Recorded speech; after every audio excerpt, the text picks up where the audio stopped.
সুজি ময়দার ভাজা পিঠেতেও অনেকেই খেয়েছেন কম বেশি। এভাবে চালের বানিয়ে কজন খেয়েছেন জানি না, কিন্তু যে খেয়েছেন তারা জানে কতটা সুস্বাদু লাগে। সুজি ময়দার থেকেও খেতে খুব সুন্দর লাগে চালের এই ভাজা পিঠা। দারুণ স্বাদ। শুধুমাত্র অল্প সেদ্ধ চাল, অল্প আলো চাল দিয়েই বানানো হয়ে যায়। একদম নরম তুলতুলে তুলোর মতো এই ভাজা পিঠা রেসিপি। একদম জালিদার হয়। যতটা বাইরেটা মুচমুচে হয়, ভেতরটা ততটাই নরম হয়। মুখে দিলেই মিলিয়ে যাবে। বাইরেটা কতটা মসৃণ দেখুন। এখানে আমি রেসিপিটা বানানোর জন্য নিয়েছি চালের গুঁড়ি 200 গ্রাম, সেদ্ধ চালের ময়দা 200 গ্রাম, আর আতপ চাল 100 গ্রাম। সব কিছু পারফেক্ট নিলে ভালো হয়। আমি এখানে দারুণ স্বাদের একটা রেসিপি বানাচ্ছি। এখানে আমি বাটি নিয়েছি, চিনি দিলাম 2 কাপ। যেমন নেবেন চালের গুঁড়ি তেমন কিন্তু মিষ্টিটা দিতে হবে। এখানে আমি ওই মাপটার চালে 2 কাপ চিনি নিয়েছি। চিনিটাতে আমি হাফ কাপ জল দেবো। 2 কাপ চিনিতে কিন্তু হাফ কাপই জল দিতে হবে। আমি গ্যাসের মধ্যে বসিয়ে দিয়েছি, চিনিটা গলিয়ে নেব। চিনির সঙ্গে আমি গুড় ব্যবহার করব, মিষ্টিটা আপনাদের স্বাদ মতো। এখানে আমি আগে গুঁড়িটা রেডি করে নেব, শিরাটা ঢালার সময় নাহলে অসুবিধা হবে। আমি এখানে ময়দা, চালের গুঁড়ি আর আতপ চাল বাটাটা ব্যবহার করব।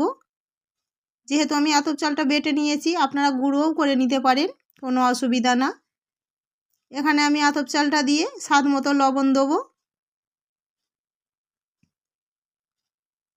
খুব ভালো করে কিন্তু মাখতে হবে। স্বাদ মতো লবণ তো দিয়ে দিলাম। এবার আমি এই যে আতপ চাল বাটাটা দিয়েছিলাম, খুব সুন্দর করে শুকনো গুঁড়োর সঙ্গে মাখিয়ে নেব। এভাবে চটকে চটকেই মাখতে হবে, মানে মিশিয়ে নিতে হবে। ভালো করে মেশানো হয়ে গেছে। এবার আমি 2 কাপ চিনি নিয়েছিলাম, বলেছিলাম আপনাদেরকে গুড় ব্যবহার করব। এবার 2 কাপ গুড় দেবো। 2 কাপ চিনির সঙ্গে 2 কাপ গুড়ই দিতে হবে। আপনারা যদি আরও মিষ্টি খান আরও দিতে পারেন। 2 কাপ গুড় নিয়েছি। আমি এখানে খেজুর গুড় নিয়েছি, আপনারা তালের গুঁড়ও ব্যবহার করতে পারেন, মানে তাল গুড়। আখের গুড়টাও খেলে ভালো লাগে না দিলে। দিয়ে দিলাম। মোটামুটি গরম হয়ে গেছে। ফোটানোর দরকার নেই কিন্তু, চিনিটা গলে যাওয়ার পরে গুড়টা দিয়ে দিয়েছি, চিনির দানাটাও গলে গেছে। এবার আমি গুঁড়ির মধ্যে ঢেলে দেবো। সবটা দেবো না কিন্তু, আমি অর্ধেকটা দেবো। অর্ধেকটা দিয়ে দিয়েছি। খুব গরম আছে মোটামুটি, হাত দিয়ে আস্তে আস্তে মাখবো। একটু সাবধানে মেখে নিতে হবে। প্রথমে দিয়ে আমি খুব ভালো করে চটকে চটকে মাখছি দেখুন। বাকিটা যে আছে সেটাও দিয়ে দেবো। খুব ভালো করে মসৃণ করে কিন্তু মাখতে হবে। যত ব্যাটারটা ভালো করে মাখবেন বেশিক্ষণ সময় ধরে, পিঠেটা কিন্তু ততটাই সুন্দর হবে। ভাজা পিঠে যত ভালো করে মাখা হয় পিঠাটা ততটাই সুন্দর হয়, আর নরম তুলতুল করে, আর গাটা তেল তেল করে, একদম মসৃণ। সেই জন্য ভালো করে মাখতে হবে। আমি কিন্তু খুব ভালো করে মাখছি, কোনো দানা ভাব কিন্তু রাখা যাবে না। যে দানাগুলো থাকবে হাত দিয়ে ভালো করে চটকে চটকে সেগুলো মেখে নিতে হবে। হাত দিয়ে মাখলে সুবিধা হয়। আমি বেশ খানিকক্ষণ ধরে কিন্তু মেখেছি, প্রায় 10 থেকে 12 মিনিটের মতো। আর জলটা সাবধানে ব্যবহার করতে হবে, একেবারে কিন্তু দেয়া যাবে না। আমি এখানে 2 কাপ জল, 2 কাপ আমি গুড় নিয়েছিলাম, 2 কাপ চিনি, চিনিটা যে শিরাটা হয়েছে, আর একটু জল দিয়েছিলাম, মানে হাফ কাপ। আর এখানে আমি এখন দিলাম, গরম করেই দিয়েছি, কুসুম গরম করে, হাফ কাপ জল। কোনো রকম ঠান্ডা কিছু ব্যবহার করবেন না। আমি কিন্তু সব কিছুই হালকা গরম ব্যবহার করেছি, গুড়, চিনির শিরা আর জলটা শেষে। মোট আমার এখানে 2 কাপ জল, বললাম 2 কাপ গুড়, 2 কাপ চিনি, আর মোট 1 কাপ জল লেগেছে। হাফ কাপ চিনিতে দিয়েছিলাম আর হাফ কাপ এখন দিলাম। ব্যাটারটা তো প্রায় রেডি হয়ে গেছে, একদম স্মুথ একটা ব্যাটার রেডি হয়ে গেছে। ঘনত্বটা খালি একবার দেখে নিন। ঠিক এরকম গাঢ় ঘনত্ব করতে হবে, যেহেতু চালের বানাচ্ছি। তেলটা বসিয়ে দিয়েছিলাম, তেলটা তো গরম হয়ে গেছে। আমি এখানে টিফিন কৌটোর ঢাকনা ফেলে করব। ঢাকনা ফেলে করলে কি হয়, একটা নর্মাল পিঠে যে কড়াতে আমরা দিই একটা যেটাই হয়, ঢাকনাতে সেটা দুটো হবে। মানে এমনি দিলে ব্যাটারটা একটু বেশি লাগে। ঢাকনাটা তো গরম হয়ে গেছে, গরম ঢাকনাতেই আমি ব্যাটার দিয়ে দিলাম। আমি কতটুকুটা দিয়েছি দেখুন, চাড়িয়ে গিয়ে পিঠাটা কিন্তু অনেক বড় হয়ে যাবে। আর ঢাকনাতে ফেলে করলে পিঠাটা একদম বলের মতো ফুলবে, ফুটবলের মতো ঠিক একটাও মানে চিপকে রয়ে যাবে না।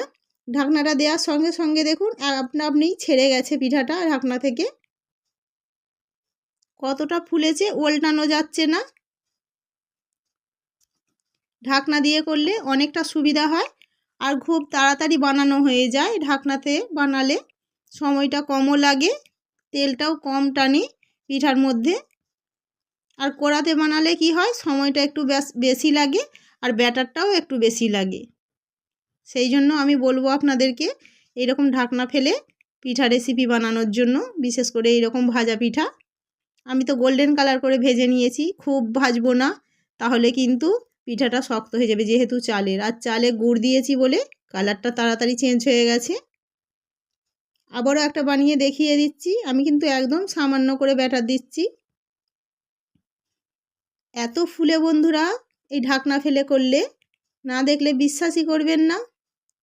একবার হলেও এভাবে বানাবেন, দেখুন ফুলেছে, খালি দেখুন, ওল্টানো খুব মুশকিল।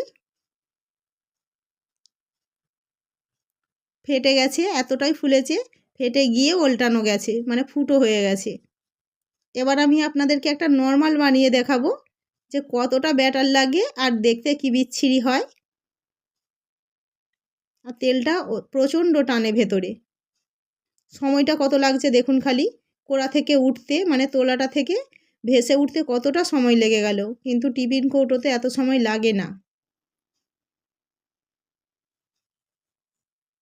কতটা ভারী হয়েছে দেখেই বোঝা যাচ্ছে। আমি অনেকটা ব্যাটার দিয়েছিলাম, তাতেও কিন্তু এতটুকু পিঠে হয়েছে। ভাজা তো হয়ে গেছে, সব ভেজে তুলে নিয়েছি। কতটা সুন্দর হয়েছে দেখুন।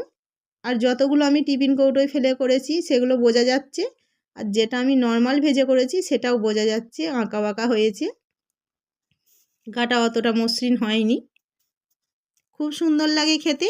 এভাবে একবার বানাবেন, ভালো লাগলে ভিডিওটিতে একটু লাইক করবেন, অনেক অনেক শেয়ার করবেন। প্লিজ নতুন বন্ধুরা আমার চ্যানেলটিকে সাবস্ক্রাইব করে নেবেন আরও নতুন নতুন ভিডিও দেখার জন্য। ধন্যবাদ।